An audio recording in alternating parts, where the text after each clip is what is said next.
Assalamualaikum warahmatullahi wabarakatuh. Selamat pagi dan salam sejahtera selalu bagi kita semua. Yang saya hormati pimpinan dari Sekolah Lusius, para alumni, Bapak Ibu semua yang insya Allah dimuliakan Allah Subhanahu Wa Taala. Pertama, saya atas nama pemerintah kota mengucapkan terima kasih kepada Bapak Ibu, akang teteh semua yang mau divaksin dan bisa divaksin. Karena vaksin bukan untuk kepentingan diri kita sendiri, tapi vaksin untuk kepentingan yang jauh lebih banyak. Bapak Ibu yang hari ini sudah divaksin merupakan pahlawan bagi Kota Bandung untuk kita semua bisa menyelesaikan pandemi COVID-19. Karena secara teori semakin banyak orang divaksin, katakanlah 70% penduduk Kota Bandung bisa divaksin, insya Allah yang 70% ini menjadi tameng dan melindungi 30% orang yang tidak divaksin, tidak bisa divaksin karena berbagai hal. Ada yang karena hamil, ada yang karena penyakit bawaan sehingga yang bersangkutan tidak bisa divaksin. Dan saya hanya ingin juga mengingatkan Bapak Ibu semua, meskipun setelah divaksin, Bapak Ibu semua justru harus semakin ketat melaksanakan protokol kesehatan. Karena vaksin yang diberikan kepada ibu bapak semua adalah vaksin yang berasal dari virus yang dimatikan, bukan virus yang dilemahkan. Sehingga membutuhkan waktu 1 bulan sampai 2 bulan badan kita membentuk antibodi untuk melawan COVID-19. Mungkin Bapak Ibu pernah ingat pada saat kita kecil, pada saat diberi imunisasi, orang tua kita bilang, karena saya ingat pada saat imunisasi, Bu, AA Kade, jangan mandi. Dulu saya bingung, kenapa nggak boleh mandi? Ternyata justru pada saat kita setelah diimunisasi atau divaksin, badan kita cenderung melemah karena badan kita sedang memproduksi antibodi. Tapi insya Allah setelah sebulan 2 bulan badan kita diberi vaksin, mudah-mudahan antibodi kita bisa melawan terutama virus corona COVID-19. Jadi sekali lagi saya berpesan, meskipun Bapak Ibu sudah divaksin bukan berarti Bapak Ibu jadi Superman. Justru dalam sebulan 2 bulan badan Bapak Ibu harus tetap diproteksi dengan protokol kesehatan yang ketat. Untuk urusan COVID, Ibu punten, saya orang paling senior di Kota Bandung. Saya orang pertama terpapar di Kota Bandung. Saya 2 bulan saya menderita antara hidup dan mati. Alhamdulillah berkat doa, ikhtiar dan izin Allah saya sehat. Setelah sehat saya baca siapa sih virus corona COVID-19. Setelah saya baca, ternyata virus corona COVID-19 adalah benda mati. Saya ingatkan, virus corona COVID-19 adalah benda mati, tapi dia bisa hidup di media hidup. Media hidupnya adalah selaput lendir mata kita, selaput lendir di hidung kita, dan selaput lendir mata kita. Sehingga kenapa kita harus menggunakan masker, insya Allah tidak menularkan, insya Allah tidak tertular. Kemudian kenapa kita harus sering mencuci tangan pada saat kita melakukan aktivitas di luar rumah, karena mungkin tanpa disadari kita menyentuh barang-barang atau benda atau orang yang mungkin terpapar virus corona COVID-19. Dan tanpa disadari, berdasarkan jurnal yang saya baca, sehari kita itu bisa menyentuh area muka 3.000 kali. Mungkin pada nggak percaya, tapi itu jurnal ilmiah. Orang mungkin yang naik motor kucek-kucek mata, ibu-ibu benerin alis gitu. Dan tanpa disadari. Padahal ini adalah areal yang tidak boleh disentuh pada saat kita melakukan aktivitas di luar, karena ini adalah areal masuknya virus corona COVID-19. Kemudian kenapa kita harus menjaga jarak 1 meter minimal? Virus corona COVID-19 alfa, saya delta saya belum tahu. Alfa itu dia droplet, dia akan memancar, muncrat dari orang yang terpapar itu 30 cm sampai 50 cm. Kalau dia nggak ketemu barang, nggak ketemu orang, dengan gaya gravitasi dia jatuh ke bumi, kering, mati. Tapi kalau dia masih basah, karena dia droplet, itu yang justru bahaya. Tapi kalau dia ini, nah saat ini dengan klaster keluarga, mungkin saja pada saat kita pulang ke rumah tidak menerapkan protokol kesehatan. Kita nggak mandi, kita nggak ganti baju. Mungkin di jalan kita itu orang banyak OTG nggak sadar si virus itu dari orang itu nempel ke badan kita karena dia senang yang basah dengan keringat, nempel di baju kita. Pada saat kita pulang nggak mandi, nggak ganti baju, dipeluklah kita sama anak, istri, suami, orang tua, orang-orang yang kita cintai, dan tanpa sadar mereka bisa terpapar oleh kita yang melakukan aktivitas di luar dan kita yang ternyata membawa virus itu ke rumah. Karena sekarang banyak orang, saya nggak pernah kemana-mana, saya nggak pernah keluar rumah, tapi kita yang melakukan aktivitas yang mungkin membawa virus itu karena kita pada saat pulang tidak menerapkan protokol kesehatan. Jadi saya titip, selama kita menerapkan protokol kesehatan dan kita memahami karakter virus corona COVID-19 seperti itu, insya Allah kita harusnya sih tidak akan tertular, insya Allah.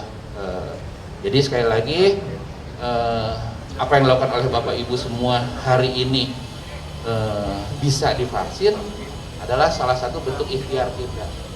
Karena tadi Bapak Ibu semua adalah pahlawan pada saat pandemi, menghadapi pandemi COVID-19. Tadi sekali lagi, Bapak Ibu insya Allah bisa menjadi benteng bersama kami para penyintas. Penyintas adalah orang yang pernah terpapar COVID-19. Virus itu datang ke kita semua, secara teori dia mati karena tidak bisa menulari kita semua yang penyintas dan yang sudah diberi vaksin karena relatif lebih kebal. Meskipun nggak jadi patokan juga ya, selama badan kitanya juga lemah, kurang tidur, kurang vitamin, ya kita kemungkinan terpapar mah ada saja. Karena vaksin itu kan sebetulnya dia membentuk antibodi mengenali virus corona COVID-19 lebih cepat.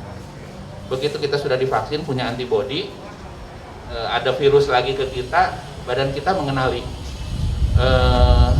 Jadi berantemnya teh cukup sehari lah misalkan ya, karena udah kena, oh ini mah COVID, langsung berantem. Kalau belum kita nggak punya antibodi, si badan kita kan siapa ya, ini mah kayaknya mah kamu baik gitu ya, badan kita nggak ngelawan, terpapar lah kita 4-5 hari.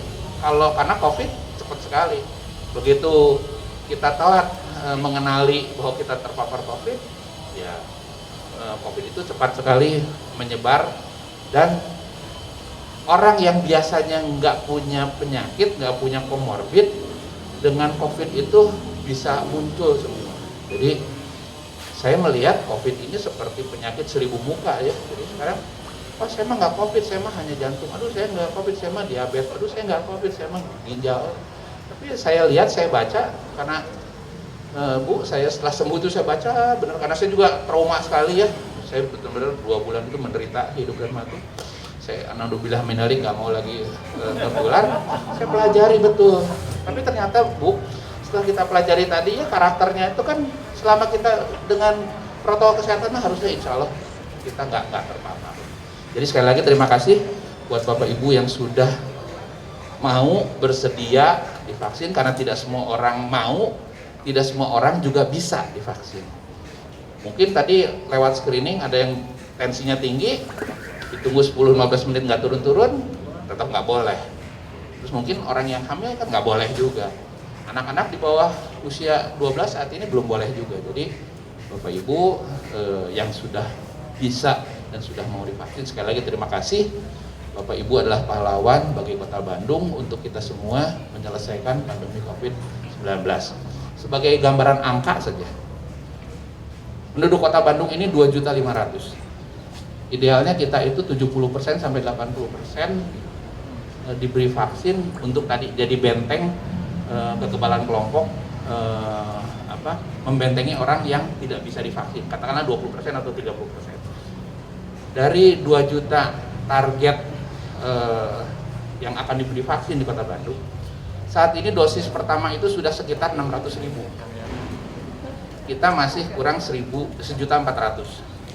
Kemudian dosis kedua itu kita baru 350.000. Kita masih kurang 1.650.000.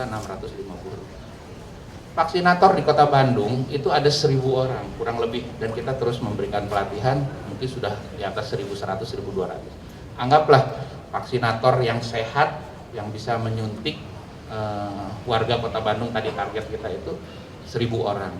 Selama vaksinnya ada, katakanlah satu orang vaksinator itu saya pikir nyuntik sehari 50 orang mah gak susah. Jadi target kita sehari itu selama vaksinnya ada bisa 50.000 orang divaksin per hari di Kota Bandung, Kang Yoel. Jadi kalau tadi target dosis pertama itu 1.400.000, kita cukup 28 hari menyelesaikan dosis pertama. Dosis keduanya kita kurang 1.650.000. Berarti kita kurang lebih butuh waktu 33 hari. Secara teori, kalau vaksinnya ada, 2-3 bulan kita sudah bisa membentuk kekebalan kelompok dan secara teori pandemi COVID-19 selesai.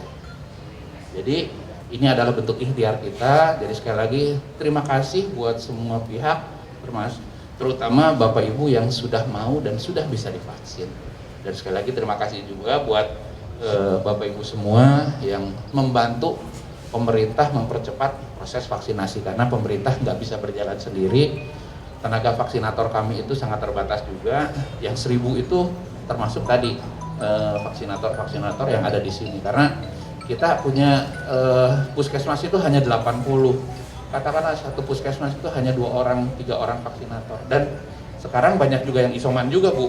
Jadi kami sangat terbatas juga tenaga kesehatan. Alhamdulillah hari ini kita melihat satu kolaborasi yang luar biasa dalam ikhtiar kita, upaya kita menyelesaikan pandemi COVID-19. Sekali lagi juga terima kasih buat pihak yayasan, pihak yang menyiapkan tempat ini dengan segala sarana dan infrastrukturnya, dan saya lihat alurnya sangat baik, dan ini karena di tempat terbuka, insya Allah lebih memberi keamanan, kenyamanan bagi Bapak Ibu semua yang akan diberi vaksin.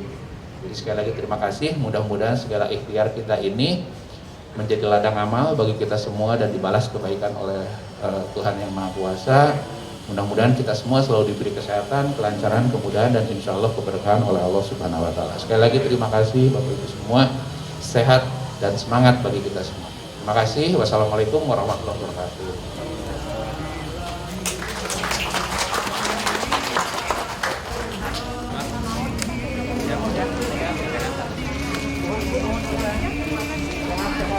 Sehat selalu. Mohon bisa. Ya oke. Sip. Terima kasih. Sehat dan semangat. Mohon Kang. Harus. Ayo mana?